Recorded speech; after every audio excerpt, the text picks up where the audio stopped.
Report दिखा देती हूं, उसके बाद महाभारत।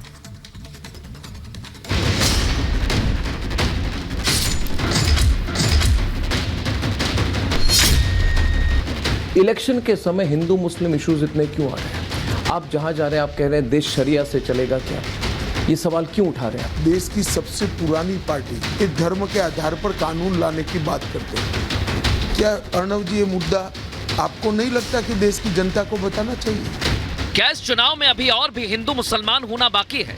क्योंकि मुस्लिम आरक्षण पाकिस्तान के बाद अब खुली जंग छिड़ी है जनसंख्या पर, और उसकी वजह है आंखें खोलने वाली वो रिपोर्ट जो बताती है कि आजादी के 65 सालों में देश की आबादी में हिंदुओं की हिस्सेदारी घट गई और मुस्लिमों में भारी बढ़ोतरी हो गई, जिसे बीजेपी गजबाए हिंद की साजिश बता रही है। के लिए अगर कोई जिम्मेदार है तो ये कांग्रेस पार्टी, बिहार में आरजेडी पार्टी, कम्युनिस्ट पार्टी, ये जिम्मेदार हैं। और जब तक सनातनियों की संख्या है तभी तक भारत में लोकतंत्र भी है। यह कांग्रेस की मुस्लिम तुष्टीकरण की राजनीति के कारण से हुआ है। कांग्रेस पार्टी ने मुस्लिम लीग की तरह काम किया है, जिसकी वजह से ये आबादी का जो संतुलन बिगड़ रहा है उसका एकमात्र कारण यही है। नरेंद्र मोदी के हाथ से चुनाव निकल रहा है, वो स्लिप कर रहे हैं और हिंदुस्तान के प्रधानमंत्री नहीं बनेंगे। उन्होंने डिसीजन ले लिया है कि अगले 4-5 दिन में आपके ध्यान को भटकाना है, कुछ ना कुछ ड्रामा करना है। चौथे चरण के चुनाव से ठीक पहले आई इस रिपोर्ट से सियासी गलियारों में खलबली मची है, क्योंकि चुनाव में मोदी पहले ही मनमोहन सिंह के मुस्लिमों के पहले हक वाले बयान का हवाला देकर कांग्रेस पर हमलावर हैं। मुस्लिम आरक्षण देकर कांग्रेस और उसकी वकालत कर इंडी सवालों के घेरे में है, क्योंकि मोदी कह रहे हैं विपक्ष वाले पिछड़ों से आरक्षण और आधी संपत्ति छीनकर अपने वोट बैंक को दे देंगे। वो कह रहे हैं कि वो आपका एक्सरे करेंगे, एक्सरे। कितनी जमीन है, घर कहाँ है, कितने कमरे हैं, घर में सोना है कि नहीं है, चांदी है कि नहीं है, मंगलसूत्र है कि नहीं है, जांच कराएंगे और आपसे वो लेकर के अपनी वोट बैंक को देना चाहते हैं। क्या आप आपकी पूंजी छीनने देंगे? हिंदू मुसलमान के नाम पर राजनीति बढ़ती ही जा रही है, और अब ये रिपोर्ट इस सियासी आग में घी डालने का काम करती है। हालांकि सोचने वाली बात यह है कि 1950 से 2015 तक जनसंख्या के आंकड़ों के विश्लेषण से यही रिपोर्ट बनी है।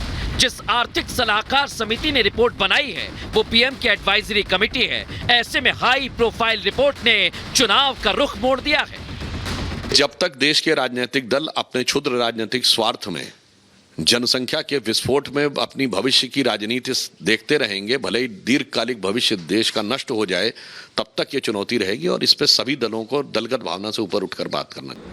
और 20% वालों की आबादी का 44 की गति से ऊपर जाना, यह जिस देश का धर्म के आधार पर, मजहब के आधार पर विभाजन हुआ हो, उस देश के लिए शुभ संकेत तो नहीं है। ये केवल देश की जनता को भ्रम में डालना और लोगों में नफरत फैलाने की बात ये लोग कर रहे हैं। नेताओं की जुबान पर मुद्दे भी हैं और मुसलमान भी, तभी तो प्रचार में 15 मिनट बनाम 15 सेकंड की लड़ाई छिड़ी हुई है। छोटे को मेरा कहना है, तेरे को 15 मिनट लगेंगे छोटे, और हमको सिर्फ 15 सेकंड लगेंगे। 15 सेकंड अगर पुलिस वाला आया तो छोटे को बड़े को ये पता नहीं लगा कहां से आया और कहां को गया। बिल्कुल 15 सेकंड दे दीजिए। आप क्या करेंगे? अखलाक का हाल करेंगे, जैसा मुख्तार को किया वही करेंगे, या पीलू खान या फिर अपना रकबर। बिल्कुल आप दे दीजिए, मोदी जी के पास इख्तियार है, दे दीजिए 15 सेकंड। 15 सेकंड ने बल्कि 1 घंटा ले लीजिए ना। विकसित भारत बनाम मोदी हटाओ के लक्ष्य को लेकर निकले चुनाव में क्यों पल पल एजेंडा बदलता जा रहा है? हर चरण में एक नया रण है। अब चौथे चरण में आबादी पर भीषण सियासत क्या थम जाएगी या 7वें चरण तक 7वें आसमान पर चली जाएगी? Bureau report, Republic Bharat. मैं बता दूं, मेरे साथ बीजेपी के प्रवक्ता शिवम त्यागी जुड़ गए हैं, हमारे साथ विनोद बंसल जी वीएचपी प्रवक्ता जुड़ गए हैं, दुष्यंत नागर जी राजनीतिक विश्लेषक हैं, कांग्रेस का पक्ष रखते हैं, कंचना यादव जी आरजेडी की प्रवक्ता हैं, सैयद जवाद साहब इस्लामिक स्कॉलर हैं। बहुत बहुत स्वागत आप सभी का। मैं शुरुआत शिवम आपके साथ कर रही हूं क्योंकि ये रिपोर्ट आई है और रिपोर्ट के बाद हड़कंप मच गया है, क्योंकि ये कहा जा रहा है कि चुनावों के बीच ये रिपोर्ट आना यानी कि ये सोच समझकर हिंदू मुसलमान करने की एक कोशिश है। लेकिन आपसे पूछ रही हूं, इस रिपोर्ट से क्या मायने निकाल रहे हैं आप?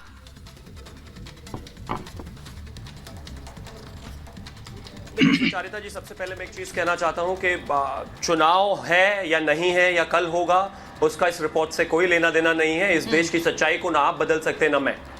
इस देश के आस पड़ोस में जितने भी देश हैं वहां पर किस तरीके से जो माइनॉरिटीज हैं और जिनको यहां पर लाने की बात हुई थी उनकी जनसंख्या किस तरीके से गिरी है ये देश जानता है।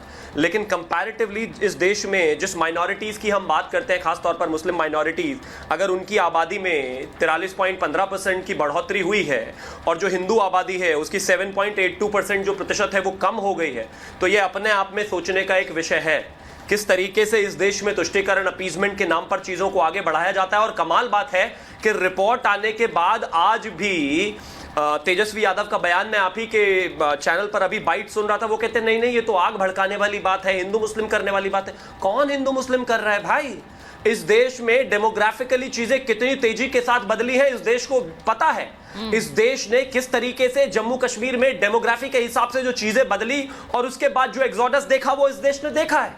इस देश में अगर इस तरह की कोई स्थिति बन रही है, अगर माइनॉरिटीज अप्रोक्सीमेटली 44% के हिसाब से बढ़े हैं, तो भाई इसको एक्नॉलेज करने की आवश्यकता है। क्योंकि जिस देश का बंटवारा ही धर्म के आधार पर हुआ हो, उस देश में अगर दोबारा से 1951 के बाद 2015 तक की अगर हम बात करें, अगर बढ़कर माइनॉरिटीज कहीं ना कहीं 43.15% हो गए, बड़े हैं, तो ये अपने आप में सोचने का विषय है। ये देश ना कोई एक और बंटवारा झेल सकता है, ये देश ना एक और डिवाइड झेल सकता है। और ऊपर से हमारे इंडिया अलायंस और घमंडिया के जितनी भी पार्टीज हैं, आप उनसे देखो सुबह से शाम तक तुष्टीकरण, आप उनसे कहोगे वो वक्फ को जमीन देंगे, आप उनसे कहोगे वो मुसलमानों को आरक्षण देंगे धर्म के आधार पर, आप उनसे कहोगे वो खुलकर हंगामा करेंगे, आप उनसे कहोगे वो बाबरी के लिए हिंदुओं पर गोलियां चलवा देंगे, आप उनसे कहिए, आप जो चाहेंगे वो आपको देंगे, बशर्ते बस कंडीशन एक ही है कि मुसलमान होना चाहिए आपको। तो अगर ये स्थितियां हैं तो ये देश में इस बात पर डिस्कशन होनी चाहिए, चर्चा होनी चाहिए और इसको बेहतर करने के लिए क्या कदम उठाए जाने हैं वो भी आवश्यक है। और 10 सेकंड में बस मैं यही चीज कहना चाहता हूं, सुधांशु जी लगातार इस बात को कोट करते हैं कि तमिलनाडु में पेयम्बदूर में किस तरीके से कोलतार गांव में अगर एक मुस्लिम आबादी ज्यादा हो गई तो वहां पर यह कह दिया गया था कि यहां मंदिर हो ही नहीं सकते, पूजा का अधिकार हो ही नहीं सकता। वो तो कोर्ट में जाने के बाद वो चीजें वापस हुई है। ये देश ठीक है, मस्जिदों से जो 90 के दशक में कश्मीर में आवाज उठी थी वो आवाजें और नहीं झेल सकता। ये देश बंटवारा नहीं झेल सकता। जो बयान आ रहे हैं बीजेपी के, मैं उसी पर जाना चाह रही हूँ। कंचना जी पहले आप जरा रिएक्ट करना चाहेंगे क्योंकि उन्होंने तेजस्वी यादव का नाम लिया है। इसको हिंदू मुसलमान करके देखना सही होगा या फिर ये सत्य है कि देश की डेमोग्राफी एक तरह से बदल रही है? जो बहुसंख्यक थे उनकी संख्या क्या 1950 के बाद से 2015 तक इस तरह से घटती रही है और वहां मुसलमानों की संख्या बढ़ रही है? ये रिपोर्ट कह रही है और ये रिपोर्ट जो है फैक्ट स्टेट करती है। ये कोई किसी तरह का कोई तनाव फैलाने के लिए रिपोर्ट नहीं आती है।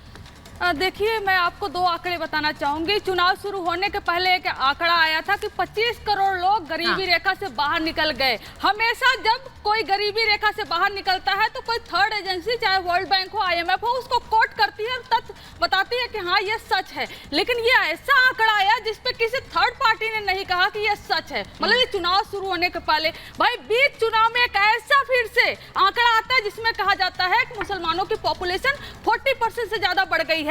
लेकिन हकीकत यह है कि 2021 का सेंसस इन्होंने रोक दिया है। भाई साहब, आप 2015 तक का क्यों आंकड़ा देते हो? आप आंकड़ा आपको देना है 2023 का दो ना, 2024 चल रहा है और 2001 का सेंसस का आंकड़ा कहता है कि हिंदू का पॉपुलेशन -2.75% गिरा है और मुस्लिम का -3.53 और 2011 का कहता है कि हिंदू का 3.26 46 गिरा है तो वही मुसलमान का 4.73 गिरा है। ये सेंसस का आंकड़ा कह रहा है और इसका होम मिनिस्ट्री कराती है। और आप कौन सा आंकड़ा लेकर आए हो?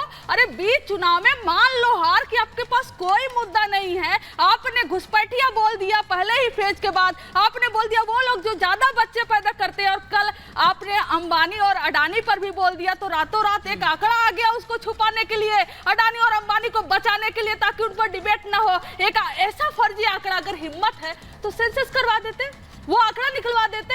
और आप यहाँ बैठकर बड़े बड़े ज्ञान दे रहे हो और आप मुस्लिम आरक्षण की बात कर रहे हो। सर, आंध्र प्रदेश में आपकी पार्टी टीडीपी से गठबंधन की है, वही टीडीपी जिसके मैनिफेस्टो में असेंबली इलेक्शन के लिए 4% मुस्लिम रिजर्वेशन की बात की गई है। जो आप हज की बात कर रहे हो, जो आप उसको मस्जिद में भी 5,000 रुपए पर महीना रिनोवेशन। नहीं, अब ये जो बात बोल रही है कंचना जी, शिवम इसका जवाब दीजिए। वो कह रही है टीडीपी से आप गठबंधन करते हैं, ये तो नहीं चलेगा कि एक तरफ आप रिजर्वेशन पर हल्ला बोल रहे हैं। जल्दी से दीजिए क्योंकि मुझे विनोद बंसल जी के पास जाना है। दुष्यंत जी और जवाद साहब भी वेट करें। एक तरफ आप मना करेंगे और दूसरी तरफ खुद साथ देंगे। भारतीय जनता पार्टी, बोलिए।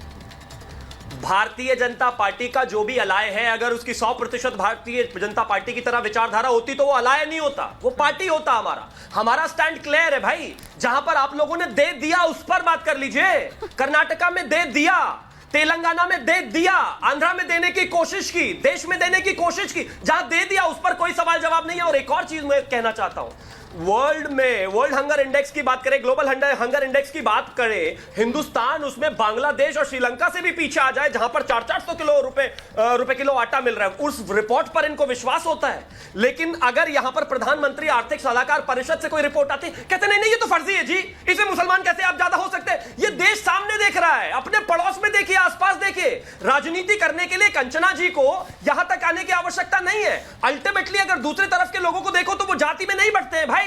आप यहां खड़े होकर क्योंकि आपका वोट बैंक है तो आप कहते हैं नहीं मुस्लिम तो बढ़े ही नहीं है। मैं मानता हूं कि आप रिपोर्ट को रिजेक्ट कर सकते हैं, लेकिन कश्मीर में जो हुआ उसको रिजेक्ट नहीं कर सकते। आप रिपोर्ट को रिजेक्ट कर सकते हैं, लेकिन जिस तरीके से केरला में होता है आप उसको रिजेक्ट नहीं कर सकते। छोड़ दीजिए हिंदुओं को, आज तो केरला की अगर मैं बात करूं तो वहां पर क्रिश्चियंस ये सवाल उठा रहे हैं कि वो खुद परेशान है, वहां पर खुद वो रोजाना कोर्ट जाते हैं,